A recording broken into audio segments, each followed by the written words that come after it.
Back in 2017, 50 years after it was first founded in 1967, GlenAllachie was ready to begin its Billy Walker era. It's an era of fast change and slow distillation times, with GlenAllachie reducing its output by about 80% and increasing fermentation times greatly.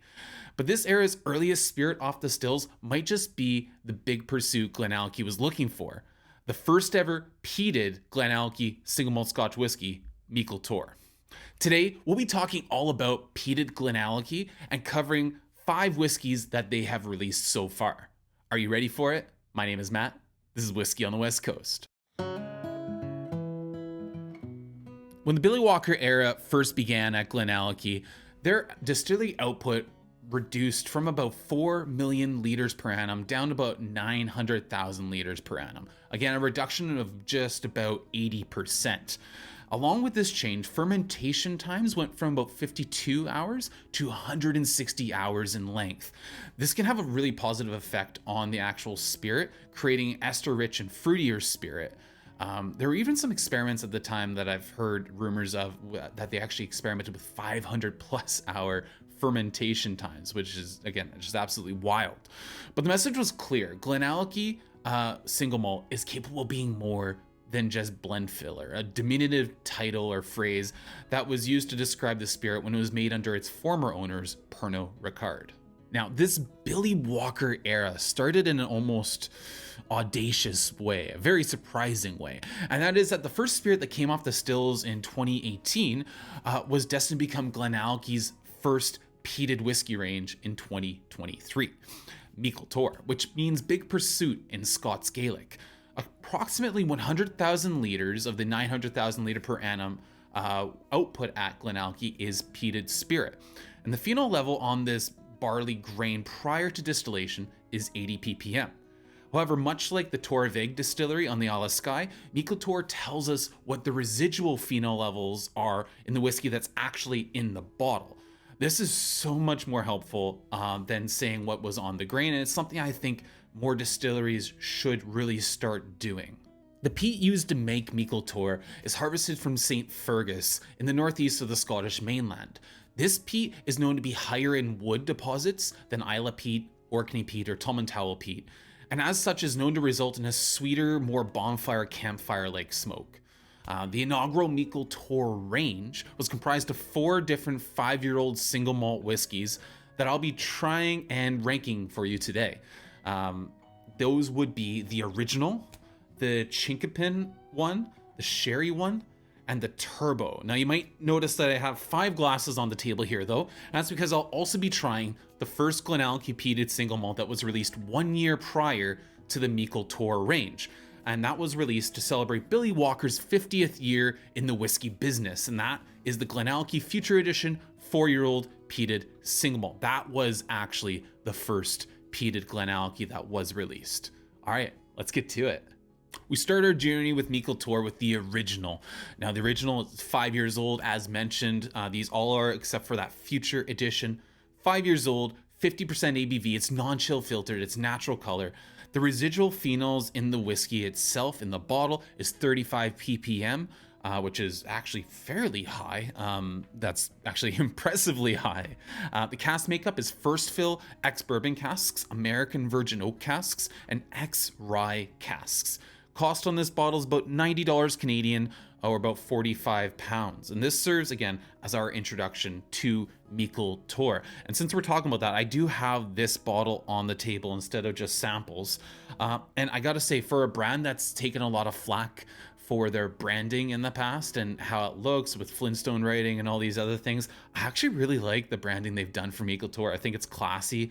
I really love the look. I feel like it's sending kind of like the rustic, earthy, like peated vibes through its packaging. The gold inflections, the embossment on the box.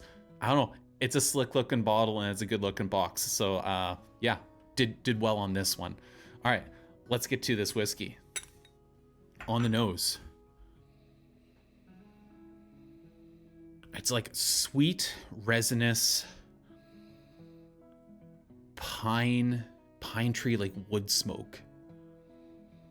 There's a mineral note here, which reminds me of like chalky candy like sweet tarts or rockets, the Canadian version of those. Very sweet though, but I'm loving that like wood smoke type of peat influence here. Boiled sweets, maybe like honeyed nuts too.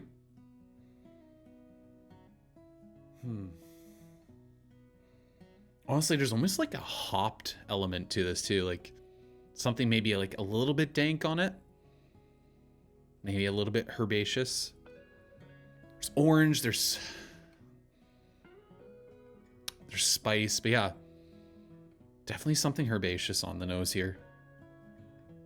Sweet peat, most certainly. That sweet campfire, bonfire type smoke that I was talking about, that's commonly associated with this peat deposit in St. Fergus. Touch of mint and a little bit of iodine on here too. Yeah, I mean, definitely more of a campfire smoke, but the smoke is light on the nose lighter than I would expect for 35 ppm. Definitely taking a backseat to the sweeter tones of this and kind of, again, these more resinous, herbaceous, sweet tones. Yeah. All right, let's get to the palate. Slunge.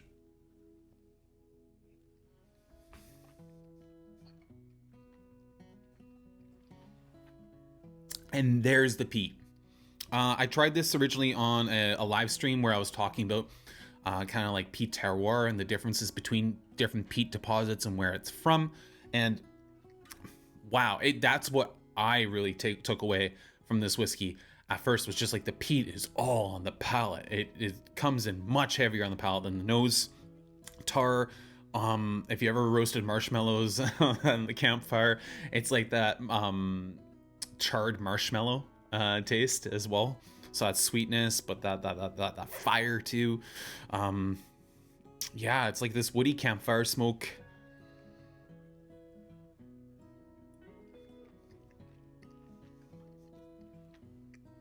Vanilla sweets, like cherry drops, like cherry like cough drops. Maybe a touch of coffee in there too, but way more peat influence on the palate. Some ginger, I'd say like some ginger candies too, like those soft ginger chew candies.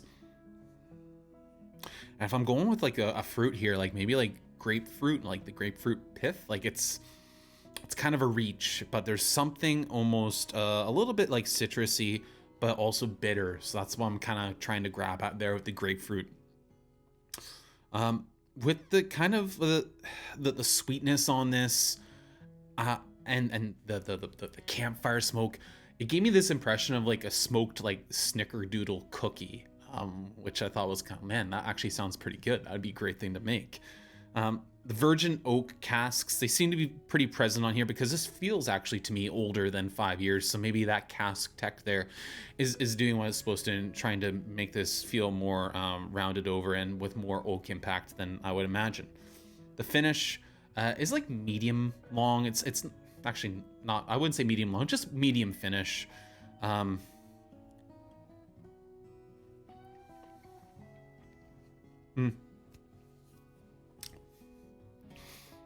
Yeah, a sweet peat, toasted oak, some nice like malt sugars there.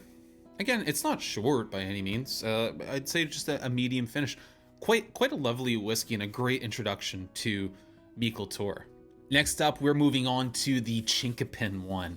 Chinkapin is a type of oak, Quercus Muehlenbergii, I believe it's called. And they're using virgin chinkapin oak casks, hence the name. But again, 5 years old. It's 48% ABV, non-chill filtered, natural color, so 2% less than the 50% of the original. 35 ppm for the residual phenols in the bottle once again. Full cask makeup and breakdown is American oak casks, then transferred into virgin chinkapin oak casks, that Quercus Muehlenbergii I was talking about. Again, $90 Canadian, or about 45 pounds. The thing to note about this is I do believe that one of Billy Walker's favorite cask types is chinkapin oak. We've seen it before with GlenAllachie when they've been experimenting with different virgin oak types. So I'm not surprised to see it show up on Meikle Toir. And yeah, let's see what they have in the glass, in the bottle with this chinkapin one. On the nose,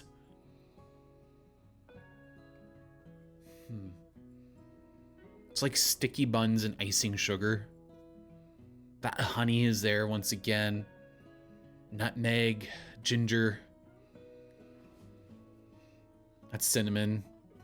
So obviously picking up a whole bunch of spices here. Some baking spices, some more like herbal spices like that ginger, like a root spice. It is a somehow lighter peat smoke on the nose than the original, but it's still sweet. It's still sweet peat. And a common theme, I'm picking up somewhat of that like piney wood smoke, kind of resiny wood smoke again. Caramel, toffee, and butterscotch.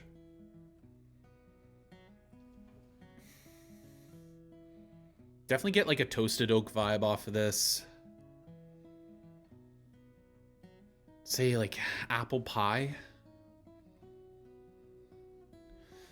Yeah, interesting nose for sure. On the palate,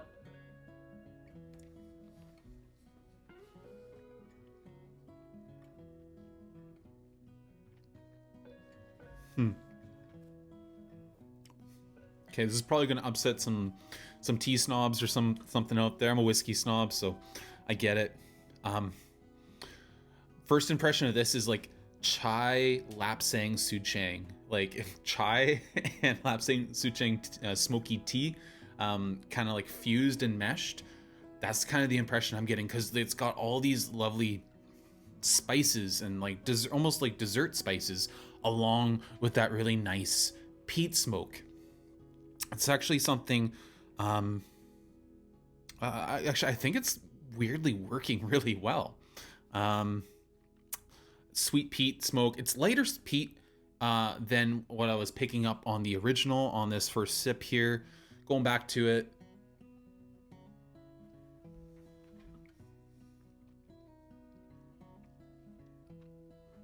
Yeah, that first impression of the chai lapsang souchang is really sticking with me. But like roasted hazelnuts as well.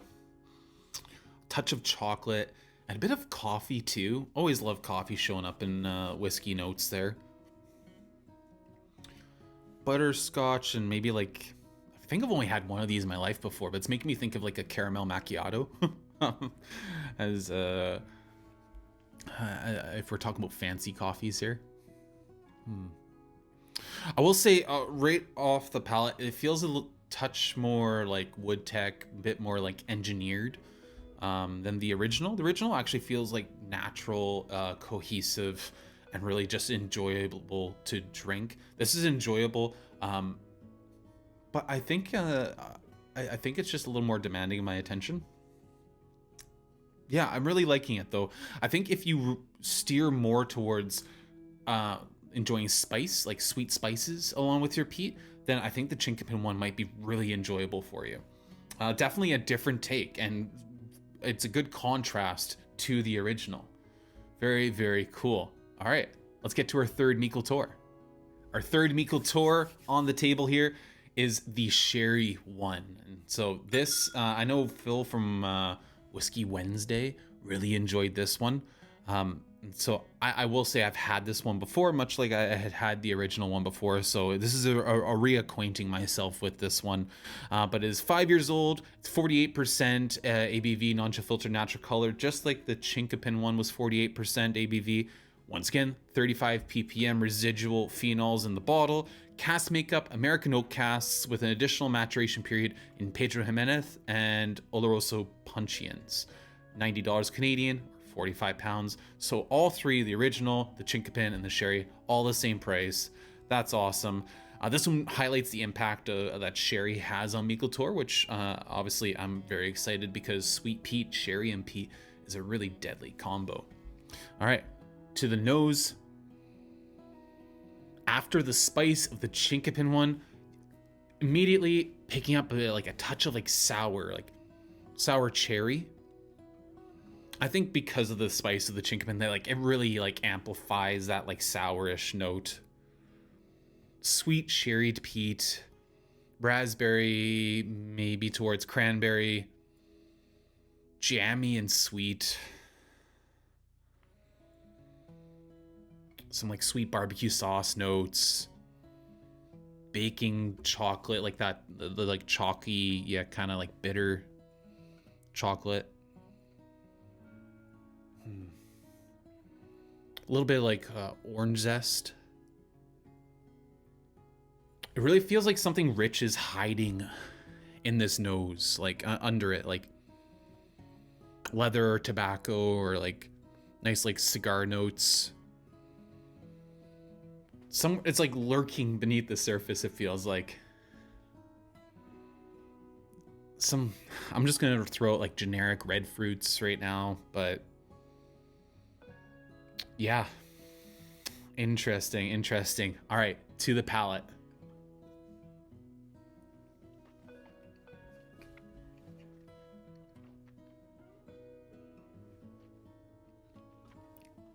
There's that richness that was lurking under the nose.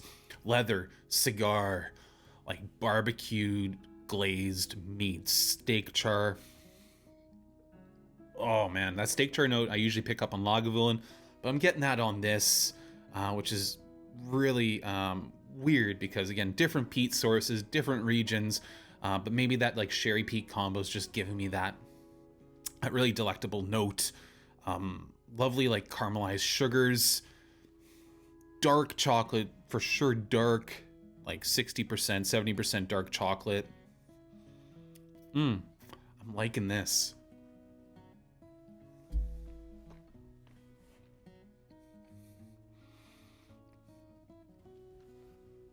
Raisin, like fig spread, orange marmalade. Nice like dark espresso roast, which there's those coffee notes again, but way more present on the sherry one than the other two. Really loving those, digging those. And there is like a faint like peppering, like cracked black pepper too on the outside of my tongue. And this is the first time I've really picked up any sort of like peppery heat. Not off-putting at all, not like alcohol heat at all. This is flavor. Which I appreciate. It's another addition to the whole mix here.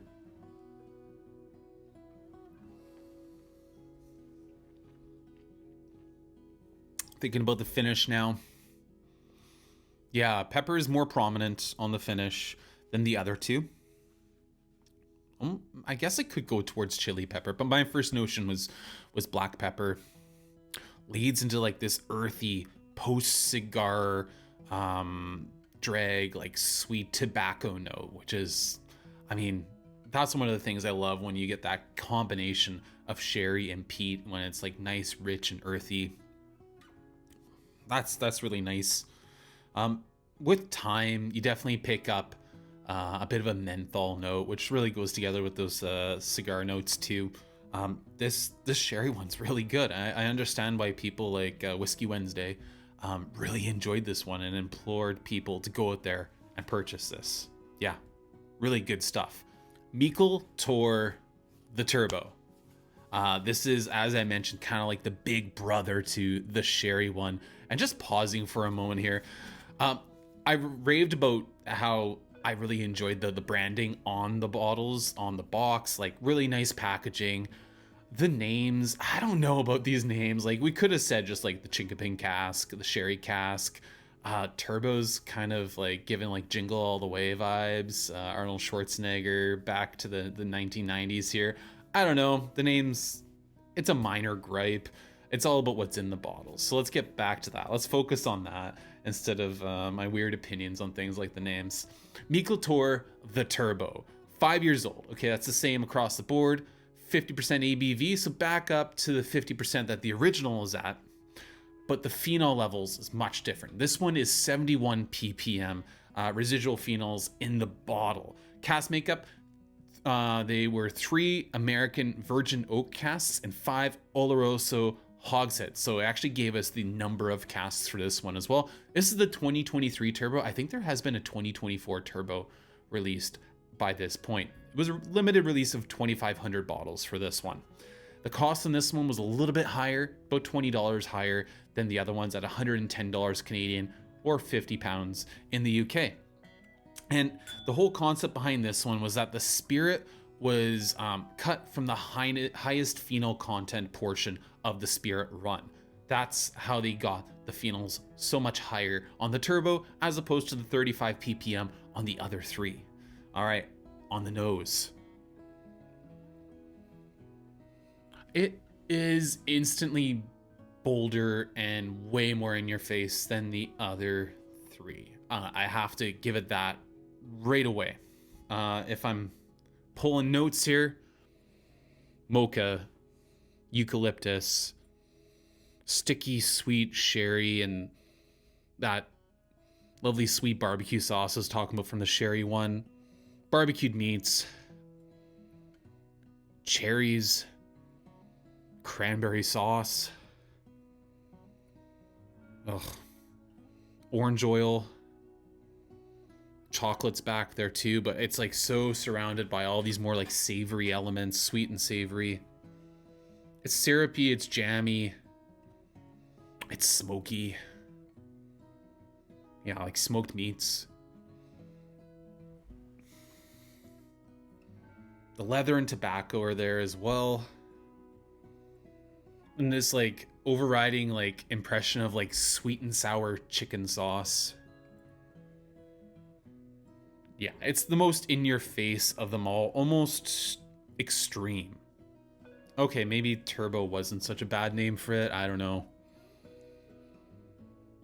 All right, to the palate.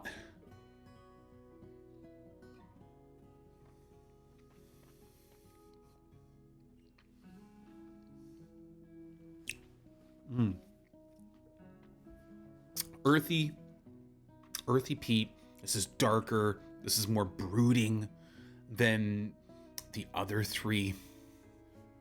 Everything that was in the sherry just feels like amplified, like amped up.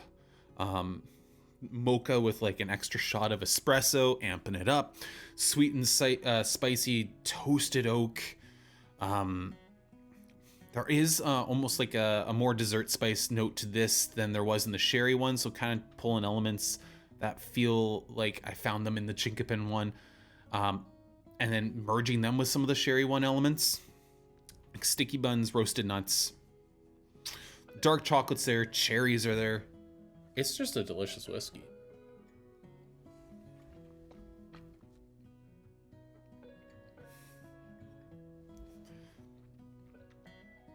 Raisins, figs, Coca-Cola.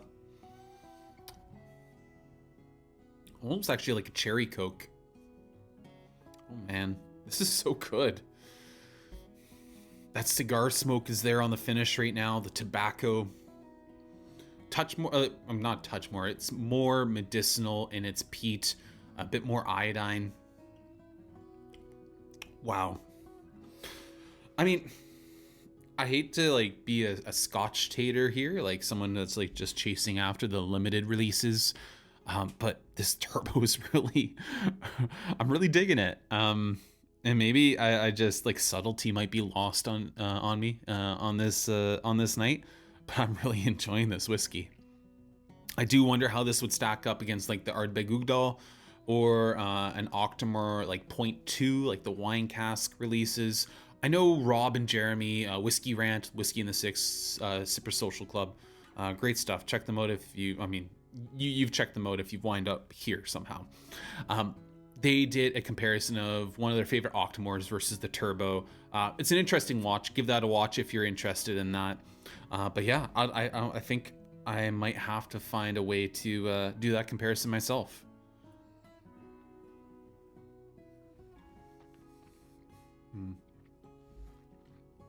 Yeah, long finish. Sweet cigar smoke, chocolate, raisin, and again ending on much like the sherry one, kind of like a menthol note. Really, really nice whiskey. Yeah, I've enjoyed that.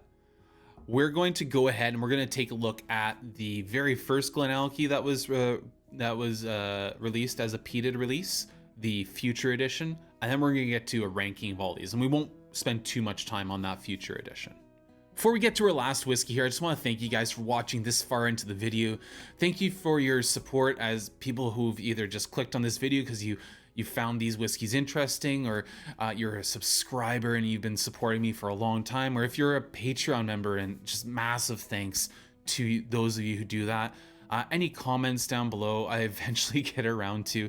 It's been a strange year on the channel. I'm excited to be filming again. I'm excited to be settled in our new space. It's been a weird year for the channel, and just a lot of instability and shakeups. I'm just excited to have great whiskeys in front of me and talking to you guys about them again. So again, thank you to all you who are watching. Last whiskey is this Billy Walker 50th Anniversary Future Edition Peated 4-year-old, 60.2% ABV. It's non-chill filtered natural color. I believe the 60.2, that has to be cask strength. I'm fairly certain. PPM on this, as far as I could find, it was 50 ppm. The cask makeup is very similar to the original Meikle Toir, which is first fill ex-bourbon casks, American virgin oak casks, and ex-rye casks. 10,000 bottles, limited release, so limited, I never saw it for sale. I have no idea what this actually cost as MSRP. All I know is it went for a lot of money on secondary. Yeah, this is the very first, the very first peated GlenAllachie that on paper seems to be, again, a cask strength version of the original. I got a sample of this thanks to Hexagonal Crank. Thank you so much, Hex. I really appreciate it. You, man, you're like single-handedly getting the channel so many very cool whiskeys to review. Yeah, I cannot thank you enough. Thank you, man. On the nose, I don't know if it's because I'm going from the Turbo to this Future Edition. I did that because of the cask strength of this Future Edition. I thought that would be the only appropriate way to go 50% to 60.2%. But the cask makeup is very different. The phenol level is lower on this than it is on the Turbo. The nose, it's almost yeasty, like a little vegetal and mezcal-like. Like I'm picking up youth on this, and I did try a little bit of this before because there was at least enough in this sample bottle to give it a go, and it did nose a lot nicer when taken on its own. So take those with a little bit of a grain of salt, because I don't believe this comes off as new makey or youthful overall. Some spice on there, a bit of peat, but it feels a bit closed off. The vision that's coming to my mind right now, if you're familiar with Tim Hortons donuts, I've oftentimes referred to like the sour cream glazed ones for things that are more lactic, like Brook Laddie, Classic Laddie, things like that. In the lexicon of Tim Hortons donuts, this is like the old-fashioned plain. Yeah, it's like a cake donut with a bit of spice, but a dusting of like sugar on the outside instead of like actually glazed sugar. Still will be terrible for a diabetic, so watch out. Lots of sugar, lots of bad carbs. But yeah, no, that's the image that this nose is conjuring for me right now. On the palate,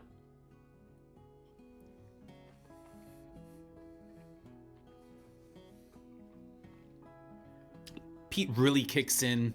A lot of wood smoke, more clearly wood smoke than any of the other Meikle Toirs. It's viscous on the palate. Some good like orchard fruit notes, like almost like pear or apple, which harkens back to some of the notes from the original earlier. Resinous, like piney and herbaceous, again in common with the original.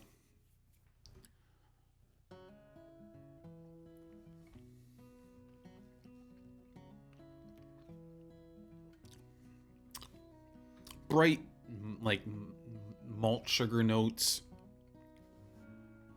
vanilla and lemon, almost like vanilla cream pie with like a lemon zest on top. Toasted oak, those toasted oak sugars, vanillins. There's a good amount of spice on there too. I was trying to figure what spice that is. I'm gonna go along the lines like nutmeg and clove. Interesting, very interesting.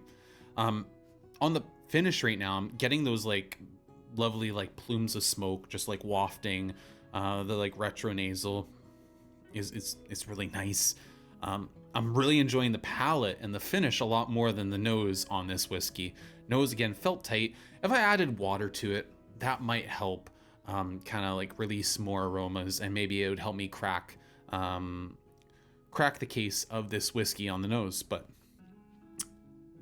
it's again this lovely sweet smoke, a bit like vanilla laden smoke, more along the lines of Captain Black sweets, like vanilla sweet cigarellos, if you ever had those. That's the impression it gives me on the finish.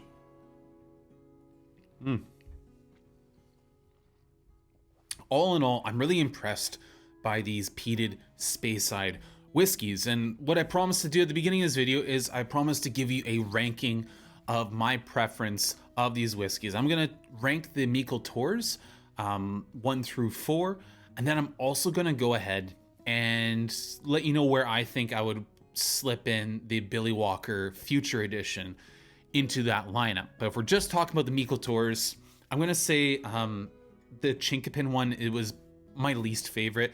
I would really have to be in a particular mood to want to reach for that whiskey. Would happily have it on my shelf, but that's definitely a mood whiskey.